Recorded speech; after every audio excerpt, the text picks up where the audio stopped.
Hey guys, my name is editor Collin. In case you don't know me, here's a little bit about me. I'm a full-time 20-year-old video editor. I've done nearly 500 million long-form views for my clients. I've worked with many famous YouTubers, including a Cookie God, Skeppy, Nico, Acelic, and many more. I think there's like 35 clients on my YT jobs, and I do this full-time, making over $12,000 a month. So that's a little bit about me and why you should probably listen to what I have to say today. And today I just wanted to hop on here and talk about something really important if you want to be able to do video editing full time, and that is keeping your clients happy. Because sure, if you're an editor and you're really good at editing, but you're not keeping your clients happy, what's the point? Because they're not going to stick around. And then you never are going to have consistent, reliable income, and you're not going to be able to do editing full time. So keeping your clients very happy is very important. And it should always be your number one priority, as it is mine. My clients' happiness and results with my product comes above nothing else when it comes to my service. And you should treat yours the same way. So the first thing I want to talk about is fast turnaround time and consistent communication. Obviously, if you're a full-time editor, you should be able to edit very quickly. Now, that can be an exception if you're working like the documentary niche, but I myself work in gaming. Pretty much most niches are going to need fairly fast turnarounds on edits. So if you're a super slow editor, taking 10 days to edit 5 minutes of the video, which is a real situation that I got a DM about, kind of left me dumbfounded, to be honest, then what are you really doing? So be sure to be locked in. And along with that is consistent communication. The last thing a client wants is to have no idea where the progress on their video is. A lot of YouTubers who can afford to hire an editor means that it's their full-time income.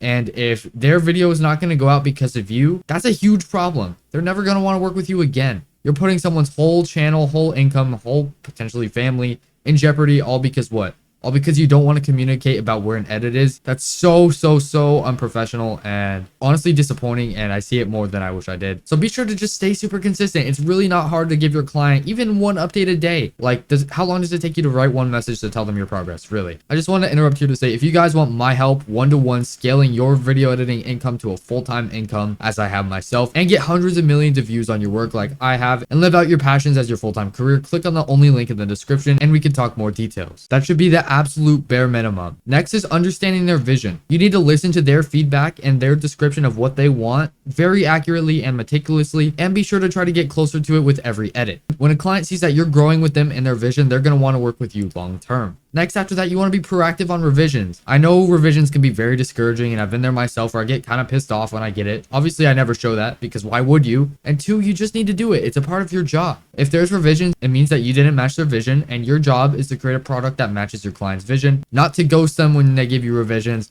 or to ask for more pay or anything like that if the revisions are within reason, of course. Now, if they're giving you 400 revisions, that's when you could talk about, hey, I need to bump up my pay because this is not fair. The last thing is reliability and professionalism. Reliability is so incredibly important. Like I mentioned earlier, a lot of these people's whole income is dependent on their channel. So why would they not want their editor to be reliable? More often than not, they're counting on you for their videos to go out. That's a big responsibility, and honestly, like, part of that is not taking more clients if you're fully booked. I see editors making that mistake all the time, taking on more work than they can handle and just missing out on deadlines, and it's really sad to see. So be sure that you could definitely get projects done before taking them on, because the last thing a client wants to hear after they've already waited days for their project is you backing out of it last second. So hopefully you guys found these tips super helpful, and I hope you implement them. Again, check out the link in the description if you want to scale. I highly recommend it if you're serious about actual editing, and I've gotten my students some crazy results, like Reveal here, who I doubled his income from 2,700 to 4,200 in 2 months of him following my plan, and now he's making his parents and clients proud. If you want to be like Reveal, check out the description, and I'll see you guys in the next video. Take care.